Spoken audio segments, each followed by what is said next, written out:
ওম শান্তি। আজিৰ তাৰিখ 5 এপ্ৰিল 2022। প্ৰাতঃমুৰলী বাপদাদা মধুবন। আজি মুৰলীৰ সাৰ হৈছে, মৰমৰ সন্তানসকল, পিতা, শিক্ষক আৰু সৎগুৰু তিনিওগৰাকীয়েই পৰম প্ৰিয়। তিনিওগৰাকী এগৰাকীয়েই হয়, গতিকে স্মৰণ কৰাও সহজ হ'ব লাগে। আৰু আজিৰ প্ৰশ্ন, কলিযুগত সদায় ডেকা হৈ কোন থাকে আৰু কেনেকৈ? পিতাই উত্তৰত কৈছে, ইয়াত ৰাৱণ অৰ্থাৎ বিকাৰ সদায় ডেকা হৈ থাকে। মনুষ্য যদিও বা বুঢ়া হৈ যায়, কিন্তু তেওঁলোকৰ যি বিকাৰ আছে, ক্ৰোধ আছে, সেয়া কেতিয়াও বুঢ়া নহয়, সেয়া সদায় ডেকা হৈ থাকে। মৃত্যুলৈকে বিকাৰৰ ইচ্ছা থাকে। পিতাই কয়, কাম মহাশত্ৰু হয়, কিন্তু মনুষ্যৰ সেয়াই হৈছে পৰম মিত্ৰ। সেইবাবে ইজনে সিজনক অশান্ত কৰি থাকে। আৰু আজিৰ গীত, মে এক নন্হা সা বচ্চা হওঁ, মই এটি কণমানি শিশু। ওম শান্তি। সন্তানসকলে পিতাক স্মৰণ কৰে, বুজি পায় যে আমি এই সময়ত বলৱান মায়া অথবা ৰাৱণৰ শিকলিত বন্দী হৈ আছোঁ। পিতাই কয়, ইয়াৰ পৰা মুক্ত কৰোঁতাজন সমৰ্থৱান হয়। তেওঁলোক অৰ্থাৎ তোমালোক সন্তানসকলে জানা যে আমি আত্মাসকল বলহীন। ৰাৱণে বলহীন কৰিলে। এই জ্ঞান কোনো মনুষ্যৰ নাই। পিতাই বহি সন্তানসকলক জ্ঞান দিয়ে, তোমালোক কিমান শক্তিমান বিশ্বৰ মালিক আছিলা। পিতাই জ্ঞান দিয়ে যে তোমালোক কিমান সৰ্বশক্তিমান বিশ্বৰ মালিক আছিলা। এতিয়া কিমান কঙাল, নিৰ্বল হৈ গলা। সেইবাবে সকলোৱে আহ্বান কৰে, হে পৰম পিতা পৰমাত্মা, আহি আমাক এই ৰাৱণৰ শিকলিৰ পৰা মুক্ত কৰক।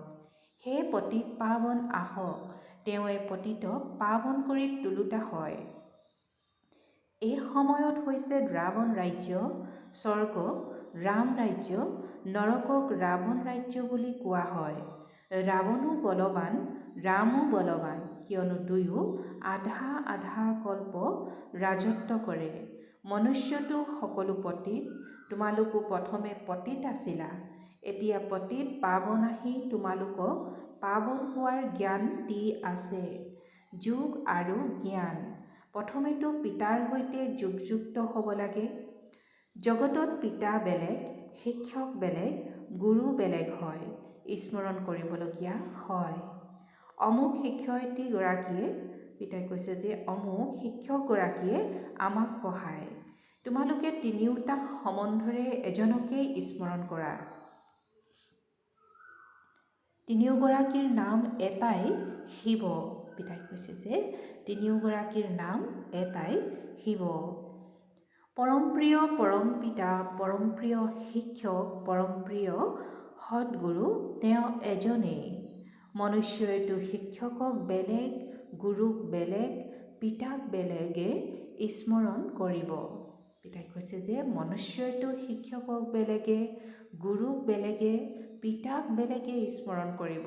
তেওঁলোকৰ নাম ৰূপ বেলেগ। ইয়াত তিনিওগৰাকীৰ এটাই নাম ৰূপ বুদ্ধিত আহে। ৰূপ হৈছে নিৰাকাৰ, নাম হৈছে শিৱ। বুদ্ধিত এজনৰে স্মৃতি আহে। শিৱ বাবাই কয়, মই তোমালোক সন্তানসকলক এই মৃত্যুলোকৰ পৰা লৈ যাবলৈ আহোঁ, যাৰ লক্ষণো দেখি আছা।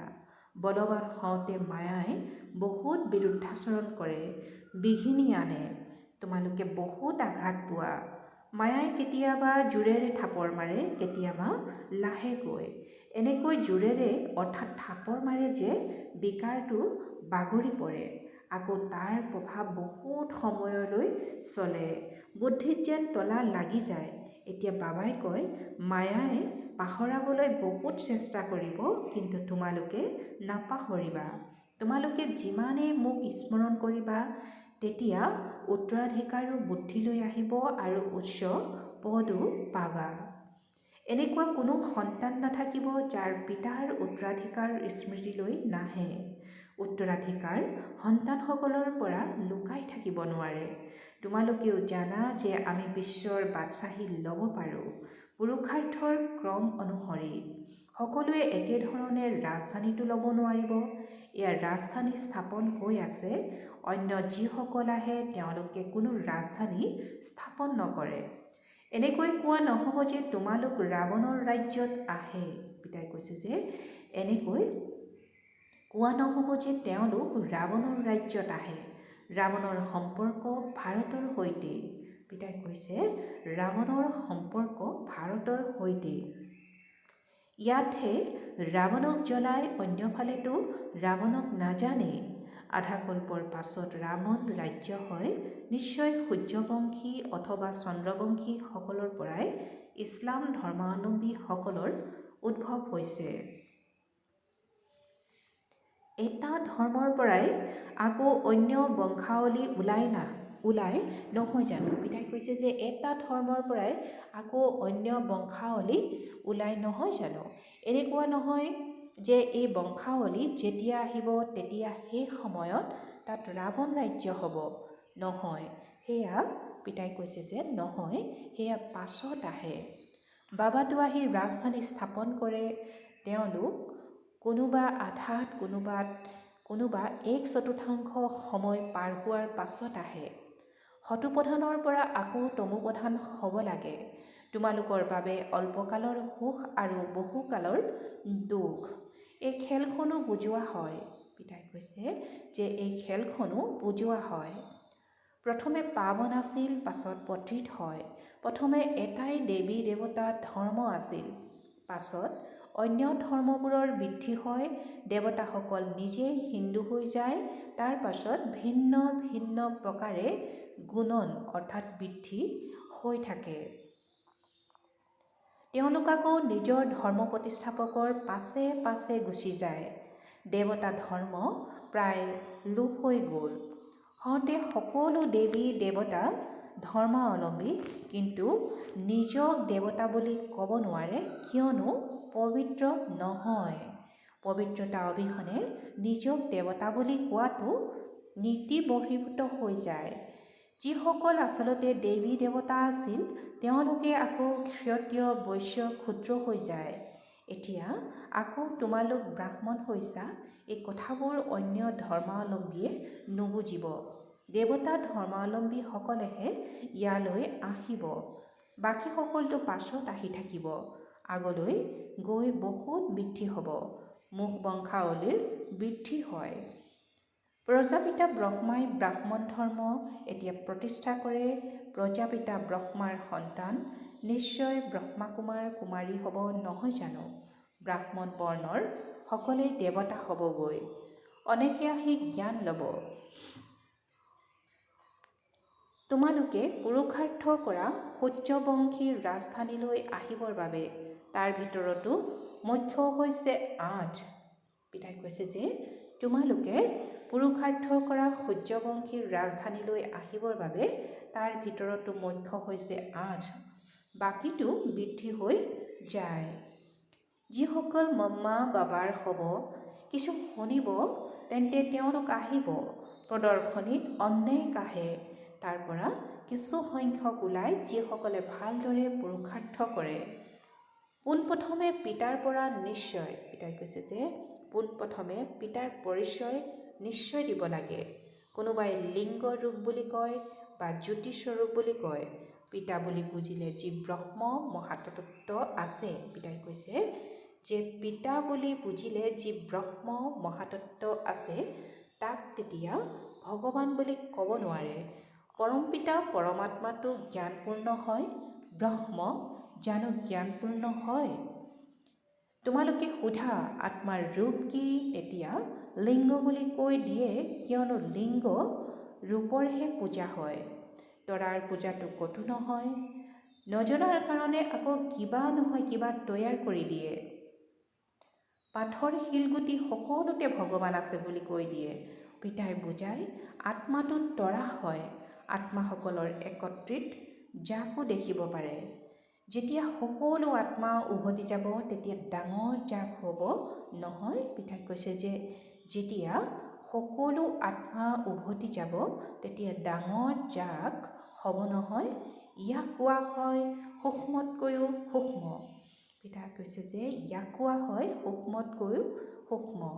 সাক্ষাৎকাৰৰ পৰা কোনেও একো বুজিব নোৱাৰে।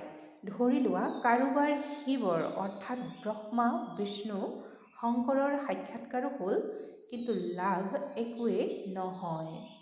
ইয়াততো সৃষ্টিৰ আদি মধ্য অন্তক জানিব লাগে। এয়া হৈছে পঢ়া। পৰমাত্মাও এটা তৰা হয়। ইমান সূক্ষ্ম বস্তুটি চোৱা কিমান মহিমা আছে। জ্ঞানৰ সাগৰ, প্ৰেমৰ সাগৰ, সুখৰ সাগৰ তেওঁৱে সকলো কাম কৰে। ইয়াক কয় অতিকৈ গুহ্য কথা। পিতা বুলি ক'লে বুদ্ধিত আহিব লাগে যে নিশ্চয় স্বৰ্গৰ ৰচয়িতা হয়। এনেকৈ কয়ো যে নিশ্চয় ভগৱান ক'ৰবাত নহয় ক'ৰবাত আহিছে। যদি গীতাৰ ভগৱান শ্ৰীকৃষ্ণ হয়, তেন্তে সেই দেহধাৰীটো লুকাই থাকিব নোৱাৰে। এয়াতো একেবাৰে গুহ্য কথা। কেতিয়াও শুনাই নাই যে পৰমপিতা পৰমাত্মা কি বস্তু, আত্মা কি বস্তু। কেৱল কৈ দিয়ে ভ্ৰুকুটিৰ মাজত জিলিকে আচৰিত তৰা। আকৌ তাকে পৰমপিতা পৰমাত্মা বুলি কৈ দিয়ে। এতিয়া আত্মা আৰু পৰমাত্মাৰ ৰূপত পাৰ্থক্যটো একোৱেই নাই। কি পৰমাত্মা কোনো গধুৰ বস্তু অথবা ডাঙৰ ৰশ্মি নেকি? নহয়, তেওঁতো কেৱল জ্ঞানপূৰ্ণ হয়। গতি সৎগতিৰ বাবে জ্ঞান দিয়ে। গতিকে জ্ঞান সাগৰ হয়। এতিয়া জ্ঞানৰ সাগৰ বুলি পৰমপিতা পৰমাত্মাক ক'বনে ৰাৱণৰ মতত চলা মনুষ্য? পিতাই কয় মই হৰ্তা কৰ্তা হওঁ, বাকী এই সকলোবোৰ হৈছে ভক্তি মাৰ্গৰ সামগ্ৰী। ব্ৰহ্মাৰ হাতত শাস্ত্ৰ দেখুৱায়, কিন্তু তেওঁলোকে এইটো গম নাপায় যে ব্ৰহ্মা কোন হয়। পিতাই কয় মই আগতেও কৈছিলোঁ যে মই সাধাৰণ বৃদ্ধ শৰীৰত আহোঁ। এই নন্দীগণত ব্ৰহ্মা তনত আহি জ্ঞান শুনাওঁ। মনুষ্যই ভাগীৰথো দেখুৱায়, সেইদৰে গোমুখো দেখুৱায়। এতিয়া ভাগীৰথৰ পৰাও গংগা, বলধৰ পৰাও গংগা ওলোৱা দেখায়। শুদ্ধ অশুদ্ধ কি বুজিব নোৱাৰে। বলদ জন্তুৰ পৰা গংগা ওলাল জানো? গোমুখ দেখুৱাই তেন্তে গৰু হোৱা উচিত। নন্দীগণক বলদ দেখুৱায়। এই পুৰুষটো যথাযথ হয়, মনুষ্য হয়। পিতাই কৈছে যদি গৰু বুলি কয় সেয়াও মাতাটো হয়, নহয় জানো? এই কথাবোৰ মনুষ্যই একেবাৰে পাহৰি গৈছে। শুদ্ধকৈ একোৱেই নকয়। ব্ৰহ্মাৰ দ্বাৰা সূৰ্যবংশীৰ ৰাজ্যৰ স্থাপনা হৈ আছে। ইয়াত কোনো বাদশ্বাহীটো নাই। এয়া বেহদৰ পিতাই বেহদৰ ৰাজ্য দিয়ে। পঢ়াৰ দ্বাৰা যিসকল সূৰ্যবংশী চন্দ্ৰবংশী কুলৰ হ'ব, তেওঁলোকৰ বুদ্ধিত এয়া ধাৰণ হ'ব। প্ৰথমে এইটো নিশ্চয় জন্মা উচিত যে শিৱ বাবাই আমাক লগত লৈ যাব। কোনো গুৰু গোসাঁইৰ এনেকৈ কোৱাৰ শক্তি নাই। পতিত পাৱনটো একমাত্ৰ পিতাহে হয়। তেওঁকে স্মৰণ কৰে যে আহি পাৱন কৰি তোলক। নতুনেই পুৰণি, পুৰণিয়েই নতুন, এয়াতো হ'বই। পৰমপিতা পৰমাত্মাৰ বাহিৰে পাৱন সৃষ্টি কোনেও গঢ়িব নোৱাৰে। পিতাৰ পৰাহে সূৰ্যবংশী আৰু চন্দ্ৰবংশী বাদশ্বাহীৰ উত্তৰাধিকাৰী পোৱা যায়। পিতাই কৈছে পিতাৰ পৰাহে সূৰ্যবংশী আৰু চন্দ্ৰবংশী বাদশ্বাহীৰ উত্তৰাধিকাৰ পোৱা যায়। ইয়াততো কোনো বাদশ্বাহী নাই। এয়া অতিকৈ বুজিবলগীয়া কথা। মনুষ্যই ভাবে শাস্ত্ৰ সত্য হয়, কিয়নো ভগৱানে ৰচিছে। তেওঁলোকে এইটো গমেই নাপায় যে ভগৱানে মনুষ্যৰ শৰীৰত আহি গীতা শুনাইছে, তাত কৃষ্ণৰ নাম দিছে। এইটো ভুল বুদ্ধিৰ পৰা আঁতৰিব লাগে। প্ৰথমে শিৱ বাবাক জানিলে, পিতাই কৈছে যে প্ৰথমে শিৱ বাবাক জানিলে তেতিয়া বুজিব যে তেওঁৰ স্বৰ্গৰ স্থাপনা কৰে। নজনাৰ বাবে কাজিয়া পেচাল কৰি থাকে। পিতাই ক'ব তুমি স্বৰ্গত উচ্চ পদ পোৱাৰ যোগ্য নহয়। দৈৱী কোণধাৰী হোৱা নাই যদি ধাৰণা নহয় তেন্তে বিকাৰ নিশ্চয় আছে। লাগিলে কোনো বৃদ্ধ হওক, পিতাই কৈছে যে লাগিলে কোনোবা বৃদ্ধ হওক, ক্ৰোধটো তেওঁৰো বহুত আছে। ক্ৰোধ বুঢ়া নহয়। আজিকালিও পিতাই কৈছে যে আজিকালি বুঢ়াও বিকাৰত যায়। বাবাই কয় কাম মহাশত্ৰু হয়, মনুষ্যৰ কাৰণে আকৌ মিত্ৰ। পিতাই কৈছে যে মনুষ্যৰ কাৰণে আকৌ মিত্ৰ। বিকাৰৰ কাৰণে চোৱা কিমান অশান্ত কৰে। ৰাৱণ সকলোৰে মিত্ৰ। বিষৰ পৰাই জন্ম নহয় জানো? পিতাই কৈছে যে বিষৰ পৰাই জন্ম নহয় জানো? বিষৰ পৰা জন্ম মানে ৰাৱণৰ পৰা জন্ম। মনুষ্যই নাজানে পিতাৰ শ্ৰীমতত চলিলে তেতিয়াহে সুসন্তান বুলি কোৱা হ'ব। বিকৰ্ম কৰিলে তেতিয়া ততালিকে সাৱধান কৰি দিয়া হয়। বহুতৰে বহু ধৰণৰ অভ্যাস থাকে, মিছা কথা কোৱাৰ, চুৰি কৰাৰ, মাগি ফুৰাৰ। পিতাই কয় মইতো দাতা হওঁ, তোমালোকে আনৰ পৰা কিয় খোজা? যিসকলে বীমা কৰিবলগীয়া আছে তেওঁলোকে নিজেই কৰিব, কেতিয়াও নুখুজিবা। আজি বাবাৰ জন্মদিন, কিবাটো পঠিয়াও এনেকৈ নিবিচাৰিবা। বুজাব লাগে, বীমা কৰিব খোজা যদি কৰা। ভক্তি মাৰ্গত মনুষ্যই নিজক ঈশ্বৰৰ ওচৰত বীমা কৰে। যাক দান বুলি কোৱা হয় তাৰ ফলো পিতাই দিয়ে। সেয়া হৈছে সদৰ সীমিত বীমা, এয়া হৈছে বেসদৰ অসীমিত। ভক্তি মাৰ্গত কৈ আহিছে পৰম পিতা পৰমাত্মাই এয়া ভক্তিৰ ফল দিছে। চহকী হ'লে তেতিয়া ক'ব এয়া পূৰ্বৰ কৰ্মফল পাইছোঁ। কোনোবা গৰীব হয় কাৰণ বীমা কৰা নাই, সেয়েহে ধন প্ৰাপ্তি নহয়। পিতাই কয় মোৰ ওচৰতে সকলোৱে বীমা কৰে। এনেকৈ কয় যে এয়া ভগৱানে দিছে। ভক্তি মাৰ্গত তোমালোকে সদৰ বীমা কৰোৱা। পিতাই কৈছে ভক্তি মাৰ্গত তোমালোকে সদৰ বীমা কৰোৱা। এতিয়া পোনপটীয়াকৈ বেসদৰ বীমা কৰা। চোৱা মাতা পিতাই বীমা কৰিছে, গতিকে প্ৰতিদানত কিমান দিয়ে। কন্যাৰ ওচৰত ধনটো নাথাকে, তেওঁলোকে যদি এই সেৱাত লাগি যায় তেন্তে সকলোতকৈ উচ্চত যাব পাৰে। মম্মাই একোৱেই বীমা নকৰিলে, অৱশ্যে হয় হৰিৰ এই সেৱাত দি দিলে, গতিকে কিমান উচ্চ পদ লাভ কৰে। আত্মাই জানে মই এই শৰীৰৰ দ্বাৰা বেসদৰ পিতাৰ সেৱা কৰি আছোঁ। জগদম্বাৰ কিমান উচ্চ পদমৰ্যাদা। জগদম্বা জ্ঞান জ্ঞানেশ্বৰী, আকৌ তেওঁৱেই ৰাজ ৰাজেশ্বৰী হয়। এই সকলোবোৰ তোমালোকেহে জানা। ভাল বাৰু। অতি মৰমৰ কল্পৰ পাছত পুনৰাই লগ পোৱা সন্তানসকলৰ প্ৰতি মাতা পিতা বাপ দাদাৰ স্নেহপূৰ্ণ স্মৰণ আৰু সুপ্ৰভাত। আত্মিক পিতাৰ আত্মিক সন্তানসকলক নমস্কাৰ। আত্মিক সন্তানসকলৰ আত্মিক মাতা পিতা বাপ দাদাৰ স্নেহপূৰ্ণ স্মৰণ আৰু সুপ্ৰভাত আৰু নমস্কাৰ নমস্কাৰ নমস্কাৰ। আজিৰ ধাৰণাৰ বাবে মুখ্য সাৰ। প্ৰথমতে সুসন্তান হ'বৰ বাবে পিতাৰ শ্ৰীমতত চলিব লাগে। মাগি ফুৰা, চুৰি কৰা বা মিছা কথা কোৱাৰ যিবোৰ বেয়া অভ্যাস আছে সেয়া এৰিব লাগে। দ্বিতীয়তে নিজৰ সকলো পিতাৰ ওচৰত বীমা কৰিব লাগে। শৰীৰো ঈশ্বৰীয় সেৱাত লগাব লাগে। কোনো কাৰণতে যাতে মায়াই প্ৰৱেশ নকৰে এই ক্ষেত্ৰত সাৱধান হৈ থাকিব লাগে। আৰু আজিৰ বৰদান, সদায় প্ৰতিটো কৰ্মত আত্মিক নিষ্ঠাৰ অনুভৱ কৰা আৰু কৰাওঁতা সৌভাগ্যশালী হোৱা। সদায় প্ৰতিটো কৰ্মত আত্মিক নিষ্ঠাৰ অনুভৱ কৰা আৰু কৰাওঁতা সৌভাগ্যশালী হোৱা। আজি বৰদানৰ ব্যাখ্যা। সংগম যুগত তোমালোক সন্তানসকল সকলোতকৈ অধিক ভাগ্যশালী হোৱা, কিয়নো স্বয়ং ভগৱানে তোমালোকক প্ৰচণ্ড কৰিছে। বেসদৰ মানে অসীমৰ মালিক হৈ গলা। ভগৱানৰ অভিধানত প্ৰসিদ্ধ ব্যক্তিৰ তালিকাত হু ইজ হুত তোমালোকৰ নাম আছে। বেহদৰ পিতাক পালা, বেহদৰ ৰাজ্য ভাগ্য পালা, বেহদৰ সম্পদ পালা, এইটোৱে নিচা সদায় থাকিব লাগে। পিতাই কৈছে যে